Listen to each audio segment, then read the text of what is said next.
faly miarahaba atsika rehetra mpanaraka tsy tapony vatavatagasy ny tenako androany isika dia andiresadresaka indray famtina mbavao toy ny mahazatra trano moa izy ity ka horesahana amintsika amin'izany ireto teboka manaraka ireto any Toamasina misy hitany fanamiana zandary very 3 taona lasa izay any Morombe nanome fanampiana ny PAM any Sambava manamelaka ny fandranona ho faty ny mpanao gazety ny député voafidy tao an-toerana raha politika misy mpanao politika mpamadika palitao sa hampiasa vola be sanday na toerana ministra raha politika hatrany notendreny filoham-pirenena Andry Rajoelina sy nampafantariny tamin'ny fomba ofisialy fa mbola andriamatoa Saint Christian ihany no voatendry premier ministre lehibe ny gouvernement famelohan'izay dia azadiny manao commentaire ambany vidéontsika ity mba fanamandravina ny rehetra navasika vidéo manaraka eo azadiny ihany koa milike ny vidéontsika ary azadiny toraka zany hatrany miabony amin'sainantsika mba afahanareo manaraka tsy tapony vidéo zay lefa sisy eto matavatagasy toy izao ny fanaovana azy tsy ampendrely isika fa avy hatrany tonga de vavany ndawary any Sambava manamelaka ny fandranona ho faty ny mpanao gazety député voafidy tao an-toerana mampalelo ny zava-misy eto Madagasikara tatoato amin'ny fanaovana tsinitsinina ny mpanao gazety ny indrindra ny fandrahonana azy ireny amin'ny fanaovana ny asany koa eto zao milaza manoloana ny fandrahonana ho faty ny mpanao gazety Marino eto Sambava dia manameloka zato isanjato izany ary vonona zao handray andraikitra fa tsy maintsy hanenjika izay navita izany zavatra izany ho atolotra ny tompony andraikitra mampahery anireo mpanao gazety rehetra koa ny tenako ho hihatrano sy mbavomboaka Ramilson Angirisara izay voafidy tao Sambava io ny fantatra nandritra ny valandresika nataony tamin'ny mpanao gazety manontolo nisy tany Sambava tamin'ity androandroany ity tany Toamasina indray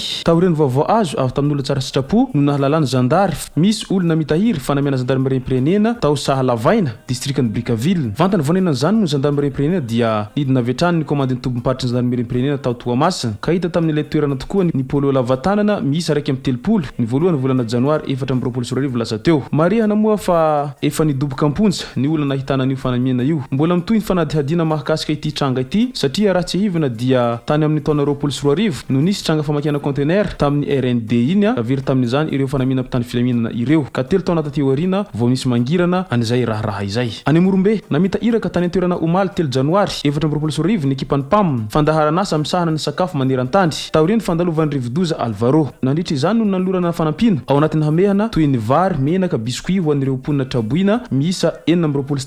no nisitraka izany tanteraka moa izao fanampiana izao no nitohana avy amin'ny service humanitaire aérien ao amin'ny firenena mikambana raha politika indray dia androany alakamisy 4 desambra tamin'ny hariva teo no voalaza fa hivoaka ny anaran'ny premier ministre lehibe ny gouvernement mbola maro ireo manombotombana fa Saint Christian ihany no premier ministre ho voatendreo tsy vitsy ihany koa ireo mankasitraka sahady raha toaka mbola voatazo ny Saint Christian misy raha teo ny milaza fa tsy malana olona ny filoha Andry Rajoelina raha mbola in Saint Christian ihany no hotendreny ny olana lehibe ihany koa maro ireo miazakazaka teo ministra tsy ankitsitsitsy ny ady sy ny fifanaratsiny mivoaka izao ny resaka fa misy mpikambana teo anivon'ny gouvernement ny aradia tamin'ny Andry Rajoelina nisany titezamita ka namadika palitao namonjy ny fitondrany herajaonany mampianina ka voatendry mpikambana tamin'ny gouvernement sa ankehitriny mivarotra ny fananany hatao takalo toerana eo anivon'ny gouvernement vaovao tambazan'ireo mpamadika palitao teo ministra ireo tompony andraikitra eo anivon'ny antoko heveriny ho ankaiky ny filoha mba hanohana azy ireo amin'ny toerany tadiavina izay no zava-misy ka lasa takona indray ny tena pitolona hoy fanazavany mpikambana TGV ety amin'ny fototra ka noho izany raha dia maro ireo namitra pantanina hoe anaiky an'izany fomba ratsy izany ve andriamatoa Andry Rajoelina izay ny fantanina mipetraka ao an-tsainy be sy ny maro sy ny mpanarabaovao mbola raha politika hatrany dia fantatra tamin'ity androandroany ity fa mbola andriamatoa ny Saint Christian no voatendry ho premier ministre lehibe ny gouvernement amin'ity fitondrany Andry Rajoelina ity izay nambarany tamin'ny fomba ofisialy moa izany fanendrenan'ny andriamatoa Saint Christian zany androany ary nilaza moa andriamatoa Andry Rajoelina tamin'izany fa nohony fatokizako an'ny Saint Christian satria izy dia olona tsy mba miovaova hevitra ary olona tena manana ny mahizy azy ary nilamina ny fiarah-miasanay hatramin'izay ka hatramin'izao ka izany no antony mbola nahatongahy nametraka fitokisana amin'ny andriamatoa Saint Christian satria izy ilay olona heveriko fa mahavita azy ary izy ihany koa no tanan-kavanako hatramin'izay izay raha tomboko lasy tomboko vavy famaranako an'ity vidéontsika ity manatsika rehetra na commentaire ambany vidéo ity mba afahana mandravina ny rehetra nanaovitsika vidéo manaraka eo manatsika ihany koa ilaiky ny vidéontsika ary manatsika tanandroatrany abone amin'ny sainatsika mba afahanareo manaraka tsy tapaka ny vidéo zay lefa misisy eto matavatagasy tomboko lasy tomboko vavy mankasitraka de mirary soa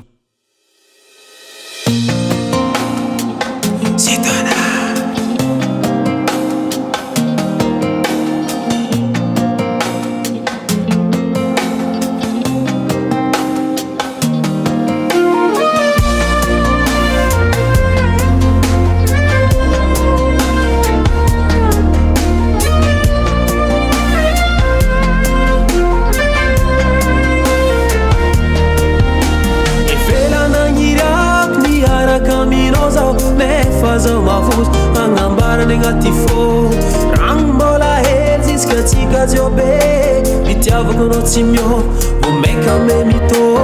sasa ngano tsin falovya no zautia for my head vitya tolotro